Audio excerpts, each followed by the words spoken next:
Welcome to Haxby Shed. This is good news. It's been about a year since I posted an update on my prostate cancer.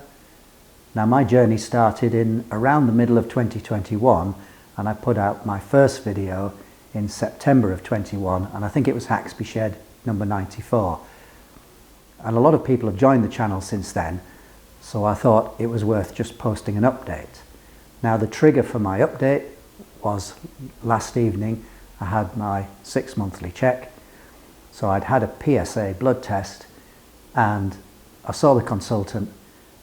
He did a physical check, he gave me my reading, and basically it's no change at all. So I think my PSA was 10.8. I think when I was first referred it was something like 10.4 or 10.3. Now, a PSA of 10 is the trigger here to be seen urgently. But PSA, I've said it before, PSA is a very variable quantity. So you can have serious problems with a low PSA, and you can have a high PSA and maybe just inflammation, something like that. So I said, well, it's 10.8, not 10.4. And he said, yeah, but that's no change. He said, we could take a blood test right now from your arm, split it in two, have it tested, and one might come back as 10.4 and one might come back as 10.8. That's just the nature of it. It sounds like a big change when your readings are relatively low, because PSA can go into the hundreds. But actually it's insignificant. So I did the physical check and said absolutely no change. So I'm still on a routine where I'll just have a scan every couple of years. I mean, at first he said, well, maybe a biopsy every couple of years, but because of my case, which is a very small amount of low-grade prostate cancer, actually he said, well, you know, we'll do another PSA check in 6 months, and then in a year we'll have another PSA check, and then probably just have an MRI. So that will be my third MRI. They've got a baseline. So far it's been no change. So you probably gather from that, you know, this is just a chat, to be honest. I generally don't think about this at all in between the tests. You know, I'm quite used to managing risk as a person. I'm comfortable with risk. Even though the consequences can be severe, I'm happy with the idea of risk. So I don't think about it until 2 or 3 days before I have my next meeting with a consultant, and then I start to get tense.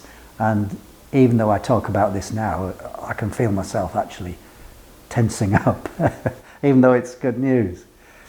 So, you know, we carry on just the same. I realise as I say this, there'll be people watching who are getting their diagnosis, and it might not be such good news, but the mortality rate from prostate cancer is quite low, because as long as they catch it within the prostate itself, there's lots they can do. So even if, you know, in the limit they can take the prostate out, if it's within the prostate. But there are various therapies as well. But it seems like I don't need any therapies right now. You know, it's likely that I'll die from something completely different. So the thing is, you don't know. They don't screen for PSA in the UK, and I'll not get into all of that, but they don't, because it's just an indicator. It's like I said once before, it's like the check engine light, that's all it means. So there isn't a direct link between prostate cancer and PSA. The PSA is just like a first indicator that then needs further investigation. Anyway, enough of all of that. I've said what I want to say. But I will just talk briefly about men's health, because, you know, us men and friends of men who might be watching, we don't like to talk about these things. So I will just say that here in the UK, every 2 years after the age of 60, you basically are on a screening program for bowel cancer. So it's the poo test. So you take a little bit, send it off, and they just check for blood.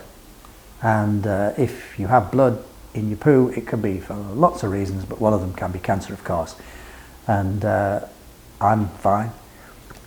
But I did get an email from somebody recently. It was in connection with volunteering activities, and they said, yeah, I'd like to help, I'd like to volunteer. And then we sent some information back, and then he said, oh, hang on a minute, just hold that thought, because I've just had a routine poo screen and they found bowel cancer, but at an early stage, so he doesn't know quite what he's going to need, but he does know he's going to have some keyhole surgery. Whether he needs follow-up beyond that, you know, he'll need follow-up checks, but whether he needs follow-up treatment, I don't know. But his message was, and I just pass it on, do the checks, right? Do the checks, there's nothing to it. And then I'll also mention something I didn't know anything about till very recently, another screening program. I got a letter saying, well, you've reached a certain age, so now you're on the abdominal aortic aneurysm screening program, which basically means it's a one-time check. And so I got this letter, off I went, 5 minutes lying down, ultrasound on your tummy about there, and they just look for a swelling in your main blood artery, I suppose, here, which can indicate that it might actually burst at some stage. And so I went. I never imagined I'd be having a tummy ultrasound. I thought that was just for pregnant ladies. So it was nice to have that. And they said, no, you're fine. But apparently they've been screening here for 13 years, and they think they've saved about 5,500 lives, because if your aorta, you know, ruptures, it really kind of ruins your day, and you might just die there and then. So yeah, that was, I didn't even know about that screening. It just happened. So yeah, okay, well that's it really. That's all I wanted to say. Like I said last time, I'm not going to post an update every time I go. There's no point if there's no change, but because it had been a year, I just wanted to refresh it, you know, on the list, because YouTube's not very good at recommending older videos, and that's it. All right, well, good news is good news. See you later.